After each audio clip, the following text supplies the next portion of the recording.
नमस्कार पब्लिक, तर स्वागत आहे तुमचं आपल्या परत एकदा नवीन व्हिडिओमध्ये। तर भावांनो, आजची सुरुवात झाली होती मराठी शाळेच्या विद्यार्थ्यांपासून, कारण आज होतं 15 ऑगस्ट स्वातंत्र्य दिन।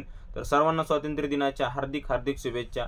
मराठी शाळेचे विद्यार्थी आणि आश्रम शाळेचे विद्यार्थ्यांनी रॅली काढून ग्रामपंचायतीमध्ये जमा झाले होते आणि तिथं आमच्या गावचे सरपंच श्री सूरज भाऊ राऊत हे पण उपस्थित होते व गावातील ग्रामस्थ सुद्धा मोठ्या संख्येने तिथं उपस्थित होते कार्यक्रमासाठी। जेवढे कौतुक करावे तेवढे कमीच, कारण खूपच सुंदर अशी सजावट ग्रामपंचायतीच्या कर्मचाऱ्यांनी केलेली होती। त्यानंतर आश्रमशाळेच्या मुली राष्ट्रगीतासाठी आणि ध्वजगीतासाठी आलेल्या होत्या।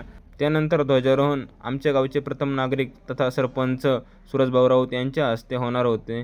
मग काय लगेच त्यांनी पूजा बिजा करून घेतली आणि आपल्या दोन्ही शुभ हातांनी ग्रामपंचायतीमधल्या ध्वजारोहणाचे कार्य सुरळीतपणे पार पाडले। ध्वजारोहणाचे कार्य झाल्यानंतर लगेच राष्ट्रगीत आणि ध्वजगीत पण झाले। त्यानंतर आलो मराठी शाळेत आल्यानंतर तिथल्या मुलींनी आपल्या लेझिमचे कौशल्य दाखवत कार्यक्रमाची सुरुवात केली आणि लगेचच ध्वजारोहणाचे कार्य पण सुरळीतपणे पार पडले आणि त्याचप्रमाणे लगेच राष्ट्रगीताला आणि ध्वजगीताला पण सुरुवात झाली।